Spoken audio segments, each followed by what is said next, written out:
We have a major awakening energy on the planet right now. Now, awakening for some looks very spiritual. For others, it's just having your eyes widened as to what you thought the world was, what you thought the system was, how you thought you were living your life. So awakening is usually accompanied by some kind of shock or disruption to our norm or our pattern. Not many people who've had spiritual awakenings just have them out of thin air. They happen, but most people go through some kind of loss or trigger that pushes them into waking up a bit more to their spirit, to their soul, and to the idea that there is far more to human life than meets the eye.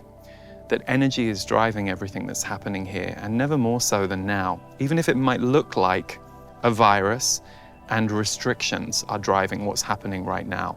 Energetically, this is being universally driven, and it's very strong. So, feeling odd is normal at times like this, but remember what I said in the mid-March energy update, coronavirus update. The range between fear and love right now has never been as wide. So some of you will be really hanging out in the fear camp for a while, using it to burn off your existential fears, your fears of restriction, your fear of loss of freedom.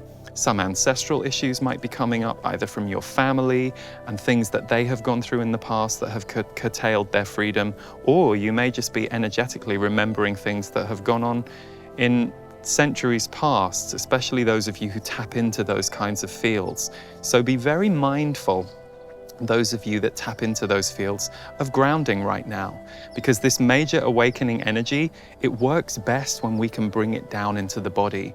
So if you are having like a massive experience, you're going to have to be the custodian of making your experience small and bringing it down to the small, simple details again. This is a wave of change that is moving through all of us. I'll say it again. This is a wave of change that is moving through all of us. And it can hit you in very strange ways. It's very like the grief process. It's very much the characteristic of shock. So don't be surprised if you aren't behaving normally right now, or you're not feeling normal. And if you try and feel normal and you try and get back to normal, you're either going to feel frustrated or sad. And that's okay. Frustration and sad, it's okay to feel those things. It's important to recognize those feelings are moving through you. But this is the new normal for a little while. And so try and adapt.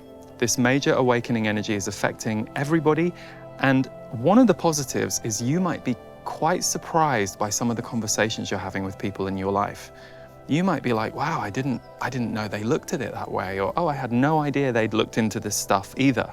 So there's a connective force around this awakening energy that's going on with people right now. So there are many positives to this major awakening energy. I'm just reminding you that it's strong on the body, and it's strong on the nervous system, and it's strong on the psyche, especially if you are living alone. If you're somebody who's alone right now, and especially if you don't even have pets in your midst, it's very much you and your energy field.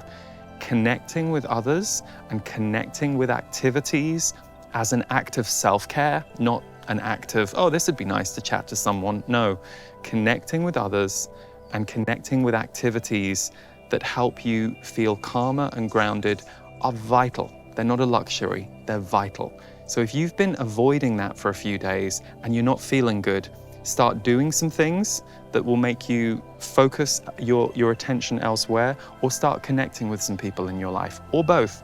See how you feel. But really grounding this energy through the body is so important.